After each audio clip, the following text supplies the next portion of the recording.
Hello, hello, hello. Welcome to Inner Conquest, the world's greatest modern metaphysics channel. I'm your host, Jacob Edens, and today we're going to be discussing the Conquest of Jericho. What a powerful name. Ooh, Jericho must be conquered. What we're going to talk about is essentially when you have optics through the lens of law of assumption, whether you listen to Neville Goddard or you're Abraham Hicks type individual, whatever, right?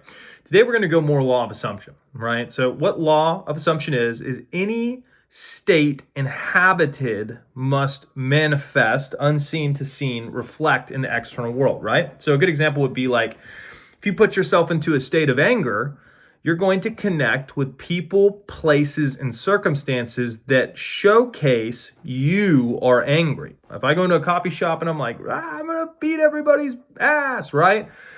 People are going to stand up, be like, no, we're going to beat you up, right? You're going to get a reflection that matches that energetic output, right? So on a macro level, you already understand how law of assumption works. Now, where law of assumption takes it a bit further is that you can fulfill niche states and have the reality conform to whatever your mental assumption is, as long as you persist in it. So what that means is that, classic one would be marriage. If somebody wants to be married, they feel the feeling of having the ring, they feel the presence of a partner before they ever have any physical evidence that that's real, right? That's what you're doing. You're using your mind to fourth dimensionally think, hold a feeling state, and then allowing the collective components to come together.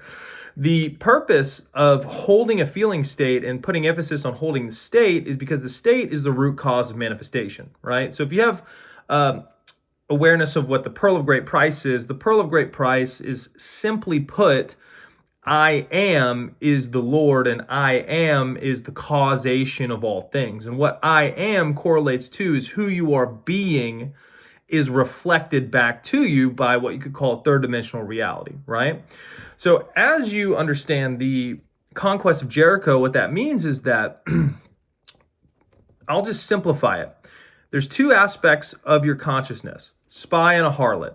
The spy can go anywhere unseen. So what that means is that in your mind, you have the ability to go anywhere you want to. You're completely free from a mental standpoint, meaning that if you're in poverty, you can immediately adopt a mental picture, a feeling state, or an affirmation or a story that is the opposite of your current external situation, meaning that no matter what happens, you always have the ability to outthink your circumstances. So what that means is that spy, even though everything looks physical, internally, you can be in Mexico, you could be in China, you could be in a wealthy mansion. Your imaginative capability is able to place itself wherever you deem that you want to place it. The second aspect is a harlot, right? Which essentially means, in layman's terms, in the biblical scriptures, a harlot was someone who could not deny any pleasure, right? You go into a harlot's house, you say, I want this, I want this. They go, yes, of course, right? So what that means is that the second faculty of your consciousness, when it's described as a harlot, means that any state that you adopt must be given unto you, meaning that you, as the Lord, are able to put your spy consciousness on any type of state, and it must be given unto you. It means it must be reflected onto you. Okay? So what you do when you're shifting states is you're understanding life is a game of different states, right? And so when you prioritize the state that you're in above all else, you're able to what is called think righteously, meaning that if you have an objective, right? And say your objective is to be married or something of that nature, right? And currently you're not married. What you have the ability to do is to use your spy faculty to envision exactly what reality you want, and it must be given unto you with persistence of attention focused on that internal reality, because everything external is reflected from internal, right? You see this in architecture when people are designing a house. An architect thinks, this would look good, this would look good. He draws it, builders build it. It just came out of his brain, and now it's a real structure, right? So if you can accept that architecturally everything around you has been thought about and then it's physically manifested through people, places, and circumstances, right? The architect didn't have to go and figure out how to build and how to do all these things. The architect just put it in his mind, mapped it out, magnetized builders, magnetized people who had money, magnetized people who had the land, right? So that internal element is where you want to place your identification, because that's where your point of power is, right? So when you have control over that, what you want to understand is that anything that is not up to your standards can be corrected through the conquest of Jericho, meaning that you go, okay, I'm sick, right? And I'm now healthy, right? But everything around you is not healthy.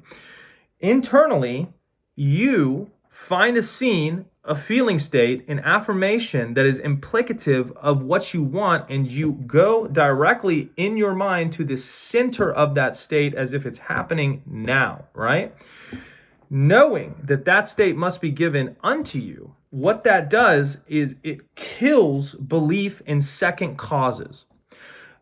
Having death in second causes is a big thing, because if you have second cause, then you're a slave to that second cause, meaning that if you're still living in the land of many gods, which in Old Testament is categorized as Egypt, right?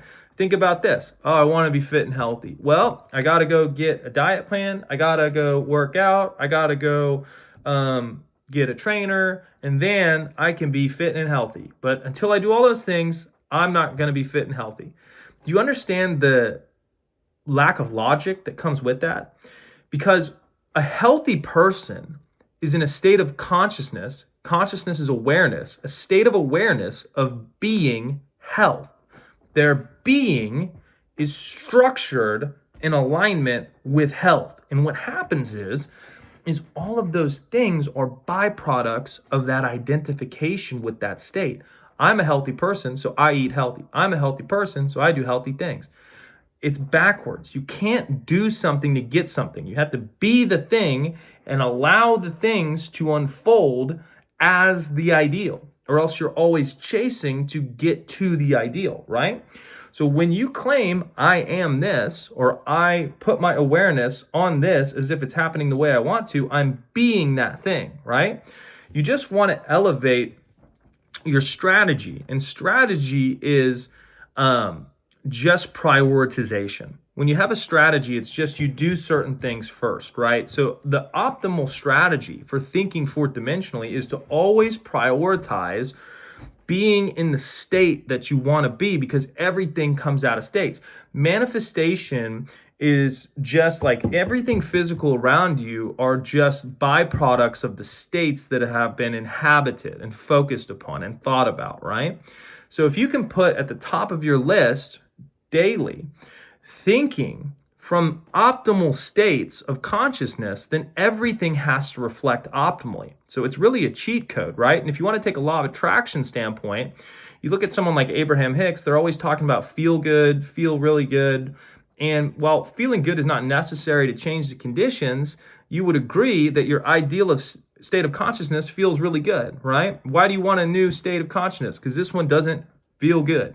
So you want to think from feeling good, because feeling good is not just about placating yourself. Feeling good is a byproduct of you being in alignment with power, right? You have love, and then you have fear on the opposite end of the spectrum, and then you have all the different emotions in between, okay?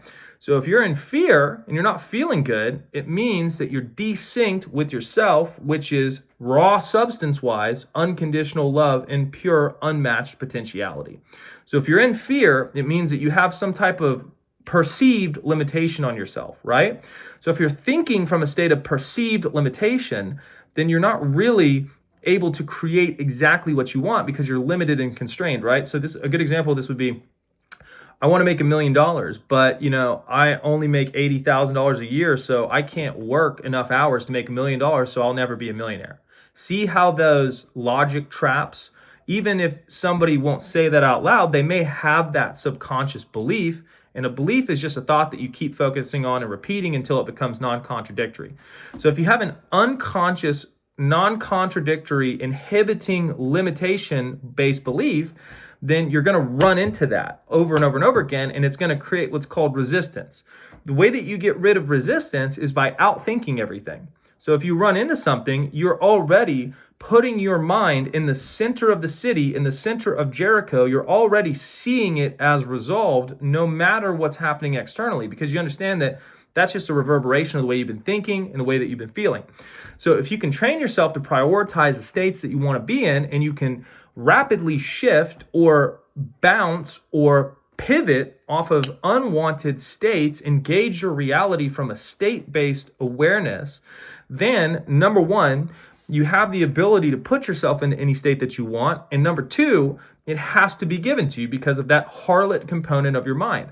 A state is amoral. A state is not conscious of itself. A state is inhabited in the same way that you inhabit your body, right? What happens when you die? You leave and your body goes.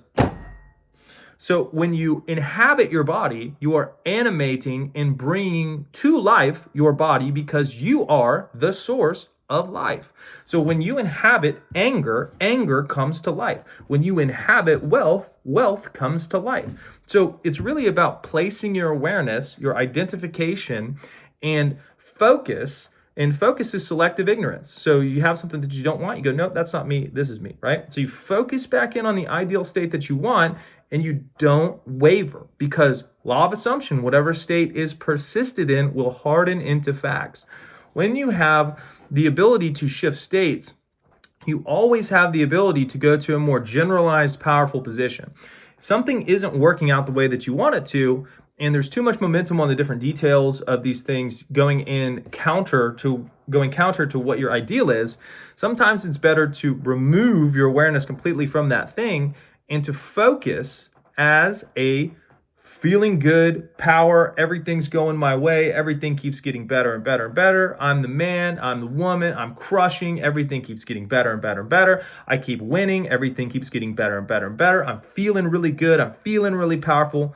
And if you see, by your ability to detach or loose yourself from an unwanted state and pull back into a more powerful, generalized, assumptive stance, you now shift the entire electromagnetic field around you to match and calibrate to exactly what feels good or is wanted from a generalized nature, which completely demagnetizes you to the unwanted realities that you're currently experiencing. So hope you guys enjoyed the video. Check out the link tree for different coaching. If you want to do the Spartan 1, watch the video and then sign up for it just so you know everything that's entailed. Other than that, go conquer, and I'll see you in the next one.